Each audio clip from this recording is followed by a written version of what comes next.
Nous allons voir dans cette petite vidéo comment insérer du code informatique dans l'éditeur standard de Moodle, l'éditeur Atto. Voilà, donc nous sommes sous l'éditeur habituel et je veux insérer un code informatique.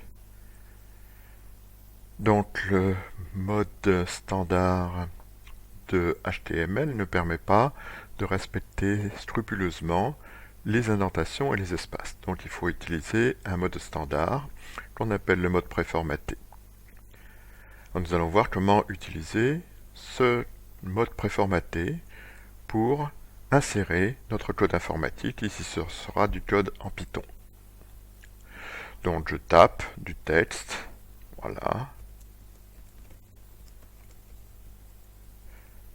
Et je veux insérer maintenant du code informatique.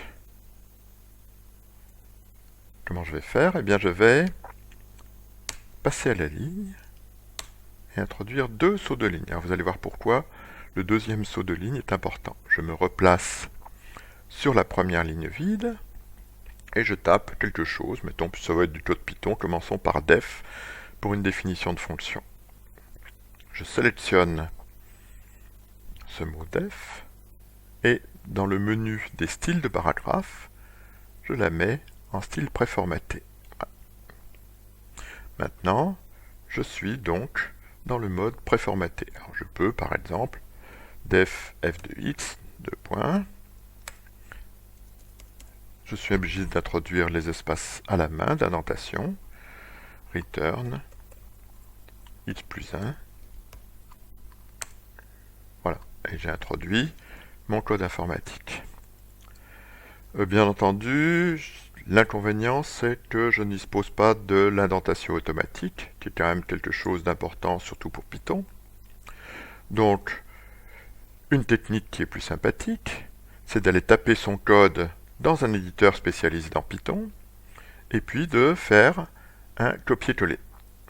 Alors par exemple, on va utiliser Python Tutor, donc je passe sous Python Tutor, dans lequel j'ai tapé la définition d'une certaine fonction en Python.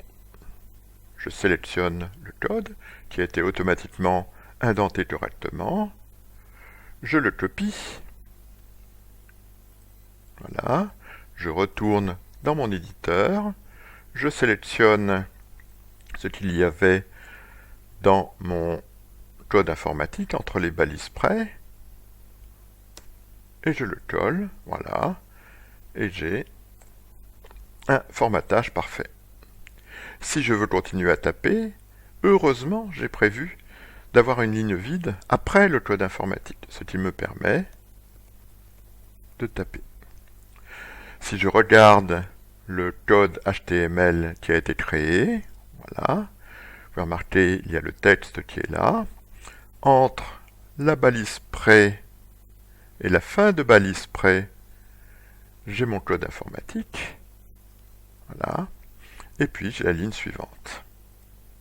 Si jamais j'avais oublié d'introduire la ligne supplémentaire.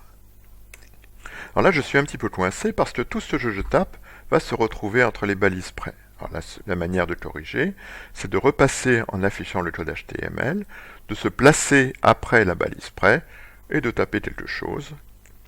Et je retourne dans mon code standard de mon éditeur et maintenant j'ai de nouveau accès à ce qui se passe après le code informatique. Voilà, ce n'est pas bien compliqué et ça vous permet d'avoir du code qui est parfaitement formaté, le mode préformaté respectant scrupuleusement les passages à la ligne et les espaces.